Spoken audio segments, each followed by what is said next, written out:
À 11h30, un véhicule s'est présenté au 10 rue Appert. Deux individus sont descendus du véhicule cagoulés, armés d'armes lourdes type Kalachnikov. Un journal, c'est-à-dire l'expression de la liberté, contre des journalistes qui avaient toujours voulu montrer qu'ils pouvaient agir en France pour défendre leurs idées et pour avoir justement cette liberté que la République protège. Il y a, au moment où je m'exprime, 11 personnes qui sont mortes, 4 qui sont en situation d'urgence absolue. Nous n'avons pas encore le compte définitif de toutes les victimes. Il y a aussi des actions qui sont immédiatement lancées suite à l'agression pour retrouver les auteurs de ces actes. Ils seront pourchassés aussi longtemps que nécessaire pour qu'ils puissent être arrêtés et traduits devant les juges et condamnés.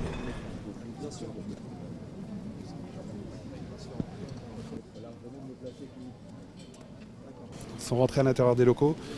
Nous déplorons 10 victimes travaillant chez Charlie Hebdo à l'intérieur, plus un collègue qui était à l'intérieur des locaux, qui a été abattu également. La section antiterroriste du parquet de Paris se saisit du dossier sous les qualifications d'assassinat et tentative d'assassinat en relation avec une entreprise terroriste et association de malfaiteurs en vue de commettre des actes criminels.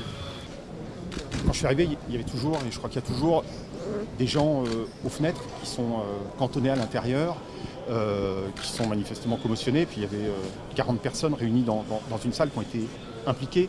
C'est une volonté, une détermination d'intimidation, parce que c'est évident qu'il y a un acte là qui est une volonté de restreindre la liberté d'expression, mais pas la liberté d'expression de Charlie Hebdo, la liberté d'expression en général, et la nôtre, et donc nos libertés.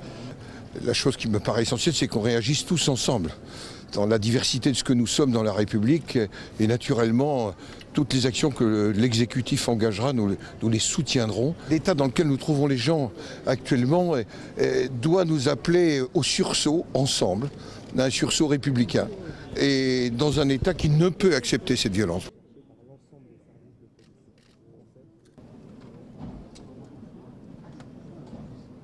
Dans leur fuite, les individus ont ouvert le feu sur un véhicule de police sérigraphié qui était à proximité. On a eu un collègue qui a été touché à la jambe, qui a tenté de prendre la fuite.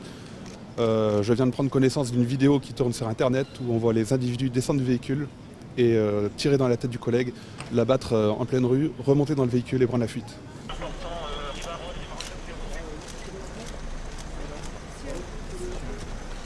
Il s'agit d'un assassinat politique.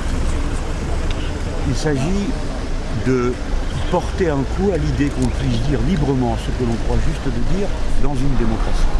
Ceux qui ont commis cet acte s'affrontent à plus puissant qu'eux. À la fin, nous aurons le dernier mot. Et nos morts seront vengés parce que seulement la justice aura été rendue.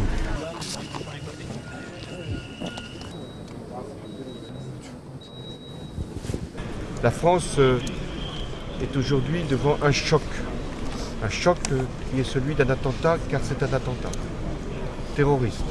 Ça ne fait pas de doute. Nous sommes menacés parce que nous sommes un pays de liberté. Et parce que nous sommes un pays de liberté, nous conjurerons les menaces et nous punirons les agresseurs.